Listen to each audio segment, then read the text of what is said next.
Hello guys, in today's video we're gonna talk about how to fix Instagram highlights cover problem. So the answer is easy. Just go to the settings and scroll down to the apps section. Now go to the search and search on Instagram,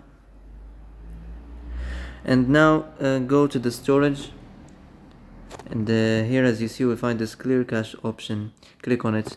Now you can go check it if it worked. If it didn't work, maybe try to restart your phone, and if it happens again you can try to clear data, but be careful. When you clear data, all your Instagram data will be deleted. This includes all files, settings, accounts, etc.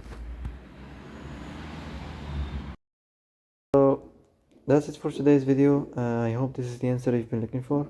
If you like this video, don't forget to like and subscribe, and see you in the next video.